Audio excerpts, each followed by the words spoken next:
As I was lying there on the hospital gurney with my eyes closed, I began convulsing. I thought to myself, I'm dying. This is what it feels like to die.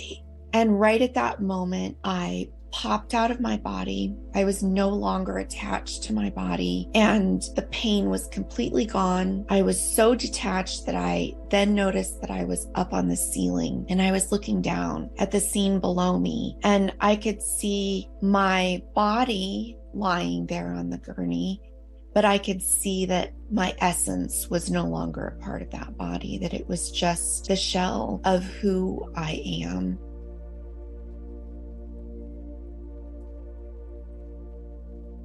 My NDE happened on August 22nd, 2008 at 1:20 p.m. I had just turned 34 years old, and I woke up early that morning in an unbelievable amount of pain, and I was burning up from a very high fever. I could barely move. I was in so much pain, but I was able to reach for the phone to call a family member to be taken to the emergency room. I had just come out of having a CT scan, and I was taken to a part of the emergency room. I was in a tremendous amount of pain, and I had been for several hours that morning, so I had been through a lot. The pain was increasing, my fever was getting worse, and I was very weakened from being in so much pain for so long. And so as I was lying there on the hospital gurney with my eyes closed, I began convulsing. My head had so much pressure in it, I could feel the veins popping out. I felt like my head was going to explode. And right when I knew I couldn't take anymore, I went very internal. I disconnected completely from the external world, from everyone that was around me, from everything that was outside of my body.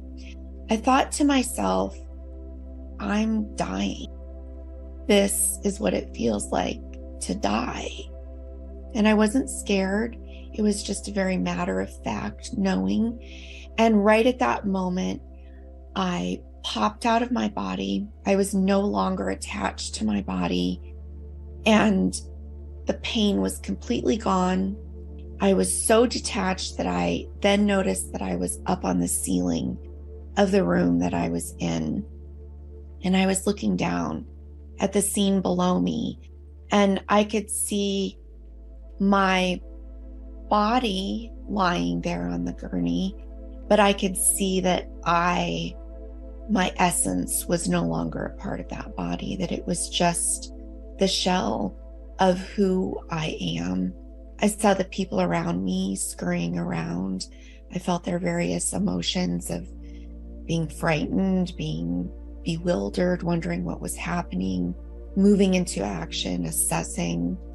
And I just looked at this strictly from an observer's perspective. I was just noticing and almost taking note of what was going on. And I started floating up, and I saw these little balls of white energy pinging around and bouncing around. And those were the souls of everybody that was in the hospital. And I saw how each ball of white light, how each soul was connected by a thin iridescent line. And that's oneness and the way that we're all connected. And then that's when everything started to speed up. And I felt myself very quickly going into the tunnel. I felt like I was on a roller coaster because it was fast and you don't know exactly what's going to happen, but it's exhilarating and it was exciting and almost joyful in a sense of, oh, I wonder where this is taking me. And the tunnel ride was very brief. And then I immediately dropped out of the tunnel into the white light. And the tunnel was very dark, very black inside. So then to be suddenly in this bright, beautiful white light, it took me a moment to adjust to it. And after I had a moment to adjust, the very next thing that I felt was a tremendous amount of love. love that even I get emotional even talking about it today. It was the most pure, unconditional love I have ever experienced in my life. You know, it was love for me that no matter what I had ever done in my life, what I had ever been through, it was just pure and unconditional love for me. The closest I've ever come to that feeling of love on earth is when my daughter was first born, and I had her after my NDE. The first time she was handed to me and the first time that I held her, I remember looking in her eyes and she was looking in my eyes, and that love that I felt for her and that I could feel that she felt for me, that her soul could feel for me, it was very pure and it was very unconditional. The love in the light is even bigger and deeper than that, which is really hard to wrap my head around as a human being. When I was out of my body during my NDE, I was stripped of ego. I was stripped of the limitations of my brain. I was stripped of the limitations of my body. And the light that I was in didn't have any of those limitations either. And so there was enough room for this complete, deep, unconditional, pure love. I had this realization that is me also, that I am that love, that we human beings, we are that love. Every soul is that love because we are one with that light as well. It's just when we come into our bodies and onto planet Earth, we get that what's perceived as a separation, but the separation, it's just an illusion. And so as I was soaking up that love, I realized that that's also who I am too, and that I'm always one with that, and that I had never been alone, even though I had felt alone many times in my life, that light and that love had always been with me. Part of the peace that I experienced was that even though I had been in a tremendous amount of pain during the hours coming up to my near-death experience, I forgot about all of that pain once I was out of my body and in the light. And I know there's a big fear of death. And I also had a fear of death, of what would be next. And I think a lot of us too also have a fear of how we will die. Will it be quick, or will we have to go through a lot of pain or illness? And a lot of the peace that I had once I was in the light was that whatever I had to go through in order to transition out of my body, even though it was a lot of pain, it wasn't even a thought at that point. It was just something that was in the background for me. And so there's a lot of peace in knowing that death isn't the end. Life is just a chapter. And however we do ultimately transition out of our bodies, there's nothing but peace and love that waits for us on the other side. I did not want to go back into my body after that beautiful experience that I was having in the light. That was the only place I wanted to be. I heard the firm but gentle and loving voice say, "You need to go back." And I continued to protest and try to get my way and say that I wanted to stay longer. But I knew that it wasn't a negotiation. And yet, as I continued to protest, I felt myself get nudged, lovingly nudged back into the tunnel, very quickly backwards through the tunnel. And then next thing I knew, I was back into my body. I re-entered my body through the top of my head, and then I was fully in my body long enough for me to register that I was back in this world, that I was no longer in that white light. The pain quickly returned, and then I was unconscious for several hours until much later that evening. I eventually found out the next morning that I had a kidney stone that got stuck in my ureter. So all of the toxins that typically are filtered out from your kidneys, all of those toxins were going back into my bloodstream. And my entire bloodstream had become severely infected. My internal organs were infected, systematically shutting down, and I had gone into septic shock. I saw a couple of family members that looked very frightened, very concerned. Medical staff was there. My surgeon was there. And I wanted to tell everybody, don't worry. If I was supposed to die, if I was supposed to be dead, if this was the end for me, I would not have been sent back, but I wasn't able to do that. Honestly, took several years to process a lot of what I really learned during my near-death experience and what I really learned when I was in that beautiful, the white light. And it was really the knowing that all is well. When we're in our bodies, the saying that all is well, it doesn't make sense to us.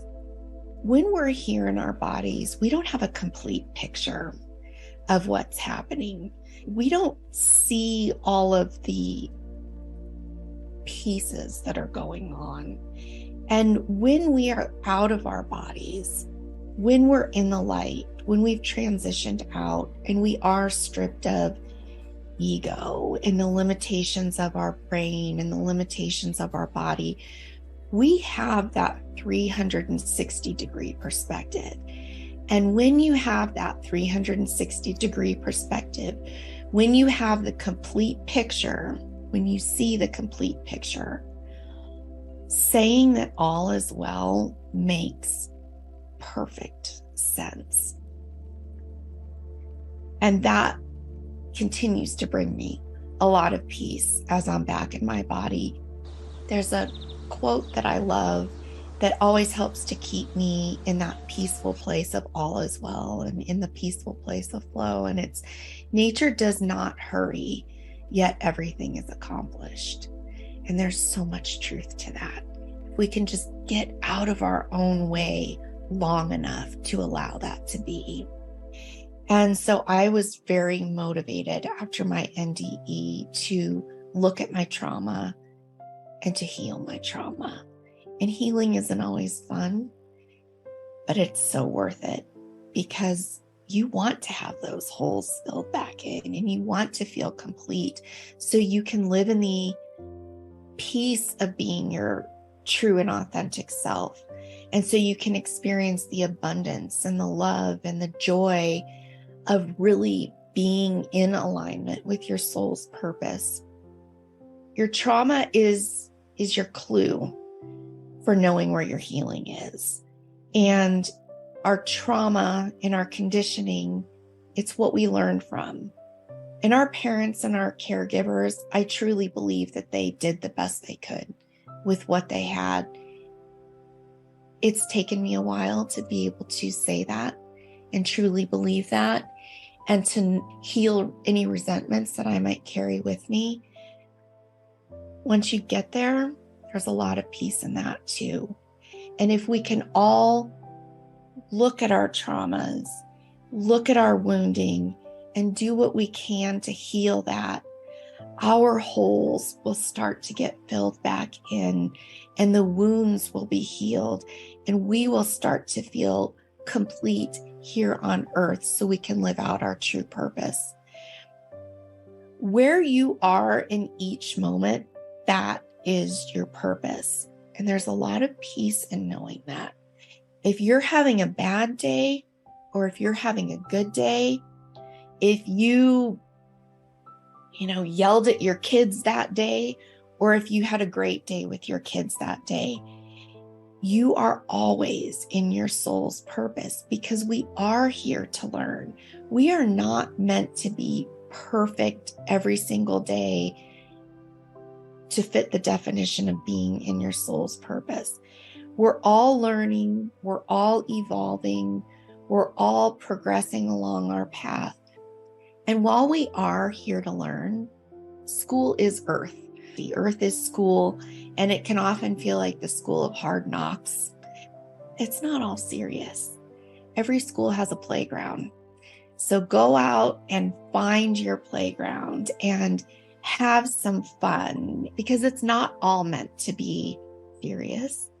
And we do need to lighten things up sometimes. If you've ever watched a group of children on the playground and they're trying to think of a game to play, they're inventing a game to play.